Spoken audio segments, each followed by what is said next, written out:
سلام عندما عرف السلام رق قلبي واستقام، طار في سرب الحمام إلى المقام.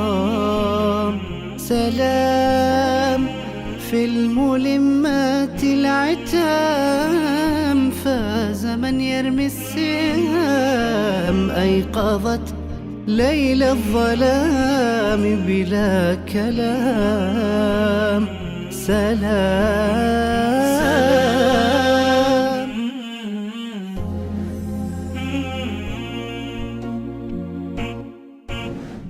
ولله الأسماء. ترفع صوتك السنة الآية احنا معاك تمام؟ من عيوني. ولله الأسماء الحسنى فادعوه بها، وذروا الذين يلحدون في أسمائه سيجزون ما كانوا يعملون. شيخ منصور، الله يرفع قدرك. شيخ منصور، بعض الشباب يتعرض لضغوط نفسية يمكن من أشياء الحياة والأشياء اليومية، أشياء المجتمع اللي تمر فيه. إيش الحل مع الشباب هذول وما ناس قريبين مننا غالبا؟ سبحان الله، أنا أقول من أعظم الحلول والأدوية لهذه الأمور والأمراض اللي تنزل على الشباب بالذات هو التعلق بأسماء الله وصفاته. أسماء الله عز وجل يعني فيها الحل وفيها الراحة وفيها الشفاء، وبالذات اسم الله عز وجل الحافظ، واسم الله الحفيظ، واسم الله السلام. من عرف الله أحبه سبحانه وتعالى، ومن عرف الله استراح واطمأن، وبالذات لهذه الأسماء اللي ذكرتها يا أبو باسل. الله جل وعلا حفيظ وحافظ سبحانه وتعالى، يحفظ جميع العباد، الله رب الجميع، وهو يحفظ جميع العباد حفظ عام مما يكرهون، وله سبحانه وتعالى حفظ خاص لأوليائه ولأهل طاعته، يحفظهم سبحانه وتعالى وينصرهم ويؤيدهم ويسلمهم من كل ما يمكن أن يكون منها الخوف. قبل شوية سهل يقول يعني هو خايف من المستقبل، وخايف أحيانا من أشياء غايبة عنه. إبراهيم عليه السلام شاب فتى ذكره الله جل وعلا في القرآن، ما هو خايف من المستقبل ولا من أشياء غايبة عنه، خايف من شيء حقيقي بين يديه، نار تلظى، نار عظيمة كبيرة، وأخذ ووضع في المنجنيق ورمي. ماذا قال؟ تعلق بالله الحفيظ سبحانه، وثق بالله سبحانه وتعالى. ولذلك من أراد أن الله جل وعلا يكتب له الحفظ ويكتب له السلامة مطلوب منه حاجتين بس مع الله: أنه يصدق اعتماده على الله اعتماد صادق، ويثق بالله جل وعلا ثقة كاملة. من وثق بالله الثقة الكاملة وصدق في اعتماده على الله نجاه الله جل وعلا من الشرور مهما كانت، وحماه الله جل وعلا من المخاوف مهما كانت. ولذلك النار هذه التي تلظى بعد أن قال إبراهيم عليه السلام كما قال ابن عباس في البخاري، كان آخر كلمة قال إبراهيم: حسبي الله ونعم الوكيل. حسبي الله ونعم، سيحفظني الله، الله وحده كافي لأن يكفيني شر هذه النار. ما النتيجة؟ قلنا يا نار كوني بردا وسلاما على إبراهيم، فسلمه السلام وحفظه الحفيظ سبحانه وتعالى لما فوض أمره إلى الله ووثق بالله جل في علاه. الله سبحانه وتعالى بشرنا في القرآن: إن الله يدافع عن الذين آمنوا. بقدر ما معك من الإيمان تكون مدافعة الله عز وجل عنك. وكل واحد فينا يتمنى أن الله سبحانه وتعالى يحفظه ويحفظ أولاده وذريته ويحفظه في المستقبل. النبي صلى الله عليه وسلم أعطانا يعني على قولهم الزبدة: احفظ الله يحفظك، احفظ الله يحفظك، الجزاء من جنس العمل. احفظ الله. كيف أنا أحفظ الله؟ واحد يقول كيف أحفظ الله؟ احفظ الله سبحانه وتعالى بأوامره تمتثلها، ونواهيه تجتنبها، وحدوده لا تتعداها. إذا فعلت ذلك حفظك الله وحفظ أولادك وحفظ زوجتك وأهلك وحفظ دينك وحفظ دنياك حتى ومستقبلك.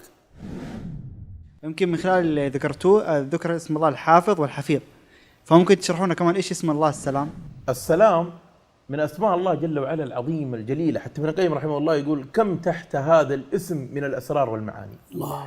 ولذلك حتى نحن هنا في البرنامج يعني لما جلسنا واخترنا إيش نسمي هذا البرنامج، اخترنا له هذا الاسم من أسماء الله سبحانه وتعالى، لأنه اسم تحته أسرار ومعاني عظيمة. الله جل وعلا ذو السلامة، السلامة كلها من الله. إحنا بعد كل صلاة شو نقول؟ اللهم أنت السلام اللهم أنت السلام ومنك السلام. كل سلام فإنما هي من الله. الله جل وعلا في ذاته العلية سالم سبحانه وتعالى من العيوب، في صفاته سبحانه وتعالى سالم من النقائص، في أفعاله جل وعلا سالم من الشر. الشر ليس إلى الله جل وعلا، بل الله جل وعلا أفعاله كلها لحكمة.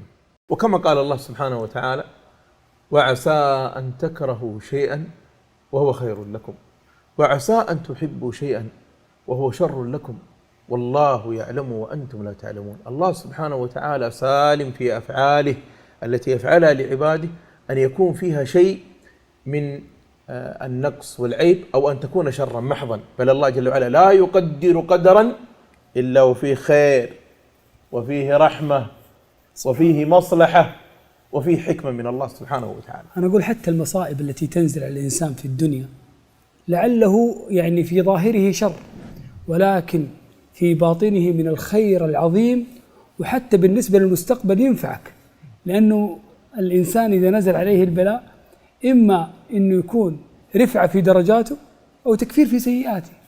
قال الله سبحانه وتعالى ولنذيقنهم من العذاب الأدنى. العذاب الأدنى المصائب.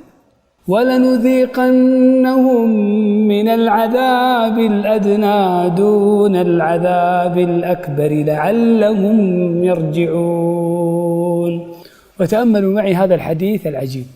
قال صلى الله عليه وسلم عجبا لأمر المؤمن إن أمره كله له خير وليس ذلك إلا للمؤمن، إن أصابته سراء شكر فكان خيرا له، وإن أصابته ضراء صبر فكان خيرا له. من أعظم الأمور أبو باسل التي ينال العبد بها السلامة من السلام، وهي أن يكون من أصحاب القلوب السليمة. يا رب. شفت أصحاب القلوب السليمة هم اللي الله سبحانه وتعالى يسلمهم، هؤلاء الذين يحبهم الله. يا رب من فضلك. صاحب القلب السليم الذي سلم قلبه من الشبهات ومن الشهوات ومن الأمراض التي يحملها الإنسان في قلبه، الكبر والحسد والغل وغيرها. هذه أمراض تحرم العبد من السلام جل وعلا. فالله سبحانه وتعالى الذي يسلمهم هم أصحاب القلوب السليمة، وهو القلب الذي سينجو يوم القيامة كما قال الله سبحانه وتعالى يوم لا ينفع مال ولا بنون إلا من أتى الله بقلب سليم. القلب السليم هو القلب المؤهل يوم القيامة من بين القلوب لدخول دار السلام. سبحان الله، صلى الله يجعل قلوبنا سليمة. سبحان الله. إبراهيم عليه السلام الله جل في علاه زكاه بسلامة القلب. قال سبحانه وتعالى في سورة الصافات وإن من شيعته لإبراهيم إذ جاء ربه بقلب سليم. قاعدة شباب، ترى السلامة لن تجدها إلا من الله تبارك وتعالى، فالله هو السلام ومنه السلام، وأقرب طريق يوصلنا إلى السلامة أن يرزقك الله عز وجل الهداية. بالله يسمعوا هذه الآية العجيبة. الله سبحانه وتعالى يقول والسلام على من اتبع الهدى، والسلام على من اتبع الهدى. الله يرزقنا الهداية. طيب أنا بس عندي استفسار، كيف يقدر واحد يوفق بين هذا الشيء وبين موضوع الخوف والوهم من المستقبل، وش حيصير بعد سنة، بعد 5 سنوات، بعد 10 سنوات، بعد 20 سنة. الواحد يمكن يقلق من الشيء ده. يعني أنا أقول للي عنده حقيقة تخوفات وأوهام، أقول له لا تقلق ولا تحزن. يعني حتى الدراسات تشير اليوم إلى أن أكثر الأوهام، إلى نسبة الأوهام التي لا تقع تكون في ذهن الإنسان وفي عقله تتجاوز 90%. وذلك العرب من أيام الجاهلية يقولون أكثر الوهم باطل، أكثر الأوهام لا تقع. هذا الشوقي يقول إيش؟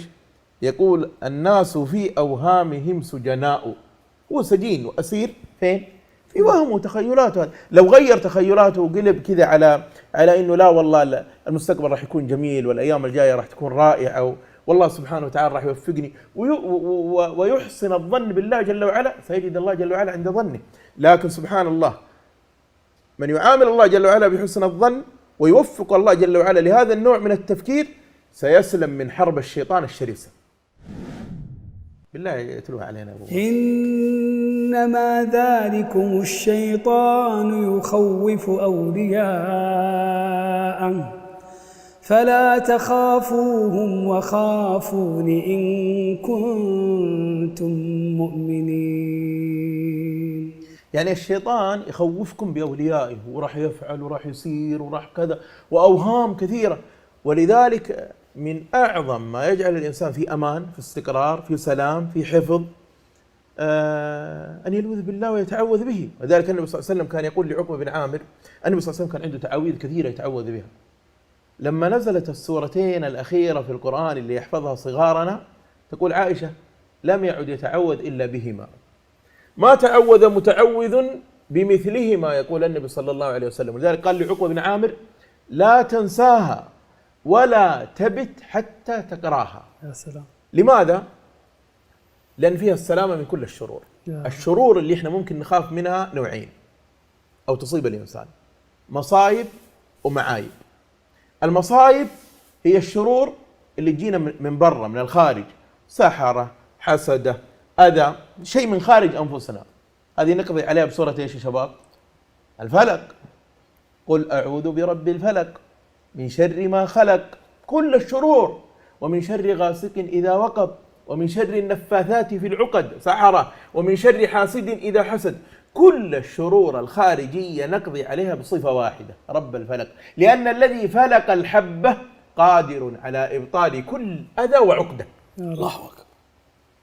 وأما المعايب والأشياء اللي في النفس، وسوسة الشيطان اللي تجيب الأوهام وتجيب التخيلات، هذه لا، هذه قوية، ما يكفي فيها صفة واحدة من صفات الله، يبغى لها كم يا شباب؟ صفات العظمة الثلاث. قل أعوذ برب الناس، ملك الناس، إله الناس. والمراد الاستعاذة منه شنو؟ شيء واحد، وسوسة الشيطان. ليه؟ لأنها تحتاج إلى هذه الصفات، لأن أصل الشرور التي تصيب الإنسان إنما هي من هذه الوسوسة وهذه الأوهام. أنا بعطيكم معادلة، إذا أردت حفظ الله فعليك بذكر الله. عندك دليل يا أبو باس؟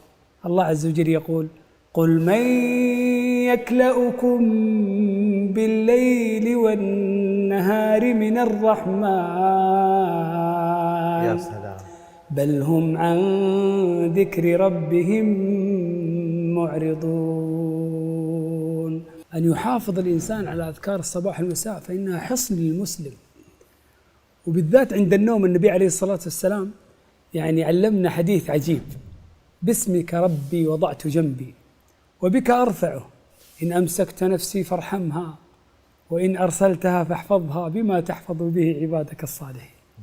وكذلك الإنسان إذا صحي من النوم ماذا يقول؟ اللهم إني أسألك العفو والعافية في الدنيا والآخرة، اللهم إني أسألك العفو والعافية في ديني ودنياي وأهلي ومالي، اللهم استر عوراتي وآمن روعاتي، اللهم احفظني من بين يدي ومن خلفي وعن يميني وعن شمالي ومن فوقي، وأعوذ بعظمتك أن أغتال من تحتي. الله أكبر. يعني صراحة أنا أقول ما أجمل أن نختم الحلقة بحديث من أعظم الأحاديث في هذا الباب. يا سلام. وهو حديث ابن عباس رضي الله عنه عندما أردفه النبي صلى الله عليه وسلم وهو غلام، فقال له النبي صلى الله عليه وسلم: يا غلام، إني أعلمك كلمات، احفظ الله يحفظك، احفظ الله تجده تجاهك، إذا سألت فاسأل الله، وإذا استعنت فاستعن بالله، واعلم أن الأمة لو اجتمعت على أن ينفعوك بشيء لم ينفعوك إلا بشيء قد كتبه الله لك، واعلم أن الأمة لو اجتمعت على أن يضروك بشيء لم يضروك بشيء إلا بشيء قد كتبه الله عليك. رفعت الأقلام وجفت الصحف. فمن أراد الأمان والحفظ والسلامة فليتعرف على أسماء الله: الحفيظ، الحافظ، السلام. الله يرفع قدركم، دائما تكرمون. الله يرفع قدركم، سعدكم في الدنيا سلام عندما عرف السلام نبض قلبي واستقام، سلام طار في سرب الحمام